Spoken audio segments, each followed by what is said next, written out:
CCTV கட்சியின் மாநில தலைவராக இருந்தவர் ஆம்ஸ்ட்ராங். 52 வயதாகும் இவர் தனது குடும்பத்தினருடன் சென்னை பெரம்பூரில் வசித்து வருகிறார். கோபால்சாமி தெருவில் புதிதாக வீடு கட்டி வருகிறார். இதனால் தற்காலிகமாக சென்னை அயனாவரத்தில் உள்ள அடுக்குமாடி குடியிருப்பில் வசித்து வந்தார். தினமும் பெரம்பூரில் தான் கட்டி வரும் புதிய வீட்டு பணிகளை பார்வையிடுவது வழக்கமாக கொண்டிருந்தார். அதேபோல கடந்த ஜூலை 5ஆம் தேதி வெள்ளிக்கிழமை இரவு 7 மணி அளவில் அவரது சகோதரர் வீரமணி, நண்பர் பாலாஜி, டிரைவர் அப்துல்கனி ஆகியோருடன் பேசிக்கொண்டிருந்தார். அப்போது 3 இருசக்கர வாகனங்களில் 6 பேர் அங்கு வந்தார்கள்.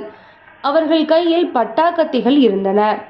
இருசக்கர வாகனத்தில் இருந்து இறங்கிய அவர்கள் கண்ணிமைக்கும் நேரத்தில் ஆம்ஸ்ட்ராங்கை சுற்றி வளைத்து தாக்கியுள்ளார்கள்.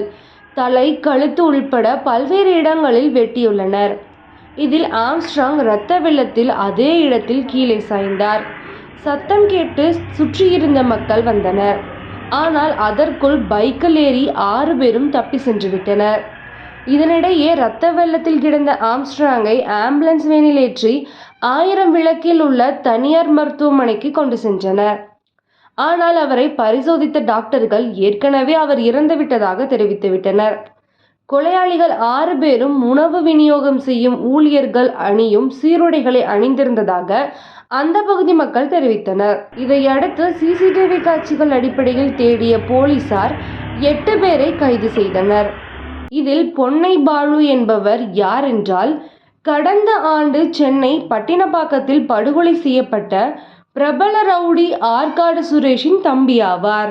தனது அண்ணனின் கொலை வழக்கில் மறைமுக தொடர்பு இருந்ததாக கருதிய பொன்னை பாலு பழி தீர்க்க நேரம் பார்த்து காத்திருந்து கூட்டாளிகளுடன் சேர்ந்து ஆம்ஸ்ட்ராங்கை தீர்த்து கட்டியதாக வாக்குமூலம் கொடுத்துள்ளார்.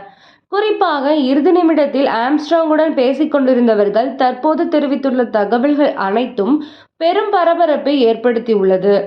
குறிப்பாக கொலை செய்தவர்கள் என்று சரணடைந்தவர்கள் கொலையாளிகள் இல்லை என்றும் அவர்களின் அடையாளத்தையும் கூறி வருகின்றனர்.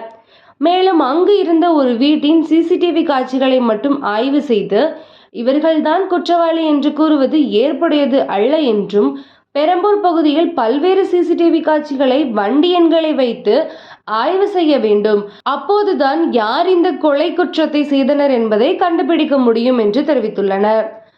தற்போது காவல்துறையினரின் விசாரணை திருப்தி அளிக்கவில்லை என்று அவருடைய ஆதரவாளர்கள் மற்றும் சமூக ஆர்வலர்கள் பல்வேறு ஊடகங்கள் மூலம் கருத்து தெரிவித்து வருகின்றனர். காவல்துறையினரும் பல்வேறு கோணங்களில் இந்த வழக்கை விசாரித்து உண்மையான குற்றவாளிகளை கைது செய்தால்தான் மக்களிடத்தில் நன்மதிப்பை பெற முடியும் என்பதில் மாற்று கருத்து இல்லை. உங்களது கருத்துக்களை நமது கமெண்ட் பாக்ஸில் தெரிவிக்கவும். நன்றி, வணக்கம்.